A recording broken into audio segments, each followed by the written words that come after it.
Last spring, I watched my neighbor toss out 72 seedling trays. 72. All that effort, all those dreams of fresh tomatoes and crispy lettuce, gone. And here's what shocked me. She'd done everything the internet told her to do.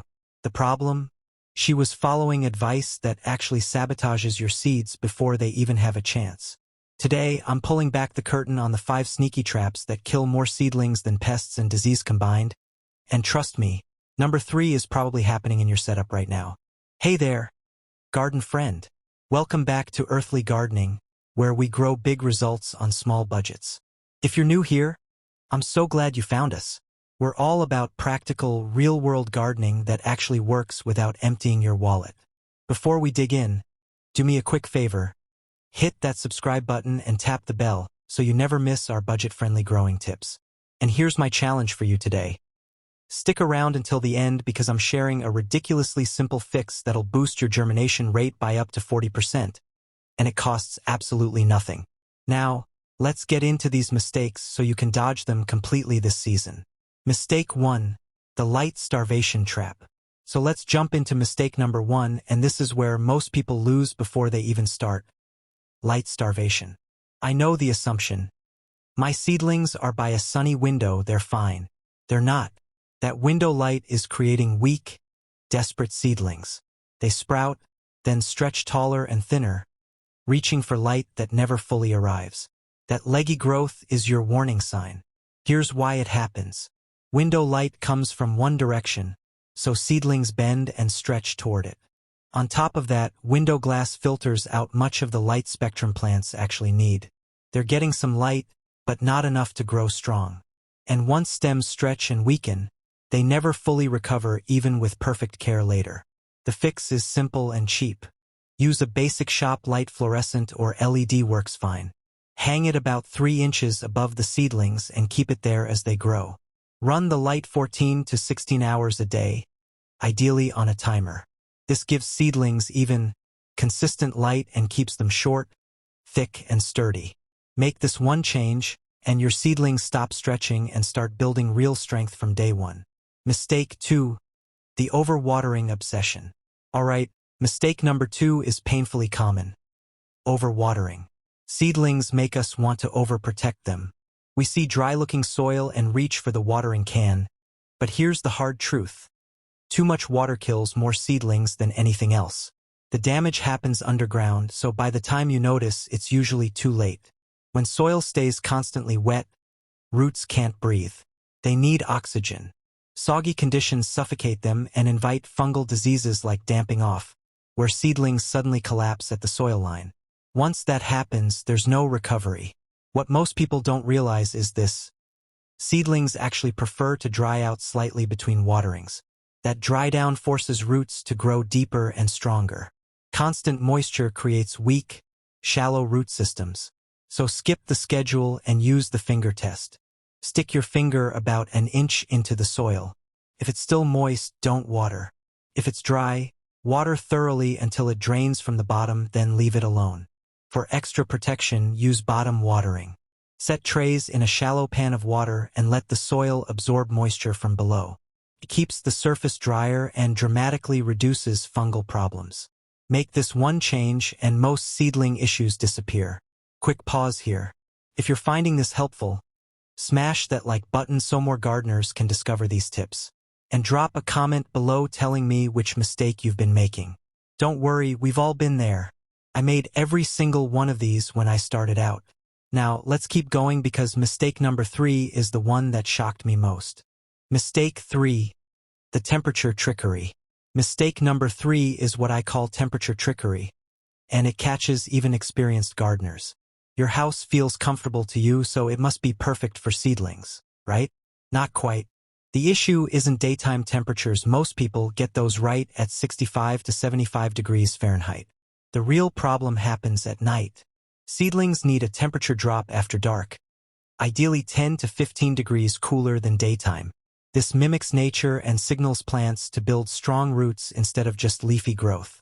Without that nighttime cooldown, seedlings become soft, top-heavy, and prone to flopping over. The other half of this mistake is germination temperature. Different crops want different conditions. Warm season plants like tomatoes and peppers germinate best at 70 to 80 degrees Fahrenheit. Cool season crops like lettuce and spinach prefer 50 to 65 degrees Fahrenheit. Get this wrong, and seeds either take forever to sprout or emerge weak and stressed. The fix is simple. Use a heat mat only for warm season crops during germination. Once seedlings emerge, move them to a slightly cooler spot with good light and natural day-night temperature changes. For cool season crops, skip the heat mat and start them in a cooler room. Keep a simple thermometer in your seed starting area and trust the numbers, not how the room feels to you. Mistake 4. The feeding frenzy. Mistake number 4 is the feeding frenzy, and it hurts plants while draining your wallet. Garden centers are packed with seedling fertilizers and growth boosters that promise fast results. So people start feeding seedlings right away. That's a mistake. Seeds already contain enough stored energy to support the plant through its first few weeks. Early on, seedlings don't need extra food. They're already packed with it. Fertilizing too soon forces top growth before roots are ready. The result is soft, lush seedlings that look great but struggle during transplanting. Worse, excess fertilizer salts can burn delicate roots and stall growth. So when should you feed? Wait until the first true leaves appear. Not the initial round cotyledons, but the next set that looks like real plant leaves. That's the signal the seedling is ready for outside nutrition. When you fertilize, keep it gentle. Use quarter-strength fertilizer once a week. More is not better. Overfeeding creates weak growth that pests love and that can't handle outdoor conditions. Here's the money-saving truth. If you're using a quality seed starting mix, you can often skip seedling fertilizer entirely. A good mix already provides enough nutrition to get plants to transplant size without burning roots or wasting money. Mistake 5. The hardening-off hustle skip. Now we're at mistake number 5, the heartbreaker. Skipping hardening off. You can do everything right indoors, then lose it all in a few days by planting too fast. Indoor seedlings live an easy life. Steady temperatures, no wind, gentle light. Toss them straight outside and the shock is brutal. Intense sun burns leaves, wind damages tissue, growth stalls, and many plants never recover.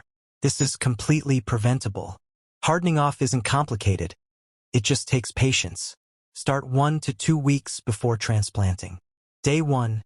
Put seedlings outside in a shaded, protected spot for 30 to 60 minutes. Then bring them back in. Each day, slowly increase the time outside and introduce a bit more sun. By the end of the process, they should handle full days and eventually nights in real outdoor conditions. Pay attention to the weather. Avoid hardening off during heat waves or storms. Choose mild, calm days if you can. Once I committed to this process, my transplant success rate jumped dramatically. A little patience here saves weeks of work and prevents the heartbreak of starting over. The game-changing bonus tip. Alright, you stuck with me, so here's that bonus tip I promised at the beginning. This one simple trick boosted my germination rates dramatically, and it costs absolutely nothing. Pre-sprouting test. Before you commit to starting entire trays of seeds, take 10 seeds from each packet and do a germination test.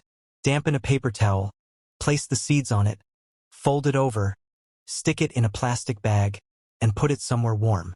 Check it every couple days. After about a week, count how many sprouted. If 8 out of 10 germinated, you've got 80% viability. Excellent. If only 3 sprouted, you know that the packet is old or damaged, and you can adjust by planting extra seeds or buying fresh ones. This 15-minute test saves you from wasting weeks waiting for seeds that were never going to sprout. I can't tell you how many times I've planted entire trays only to have nothing come up because the seeds were dead before I even started. Never again. So there you have it, friend. 5 massive mistakes that kill seedlings before they ever reach the garden, and exactly how to avoid every single one of them. Light starvation, overwatering obsession, temperature trickery, the feeding frenzy, and skipping the hardening off hustle. Here's the beautiful truth. Starting seeds indoors isn't rocket science. It's just about understanding what plants actually need instead of what we think they need. Get these 5 things right, and you'll have strong, healthy transplants that absolutely thrive in your garden. Now I want to hear from you. Which of these mistakes have you been making? Drop a comment below.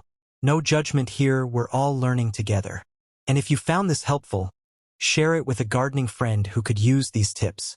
Don't forget to subscribe if you haven't already. We've got more budget-friendly gardening wisdom coming your way every single week. Hit that notification bell so you never miss out. Thanks for hanging out with me today.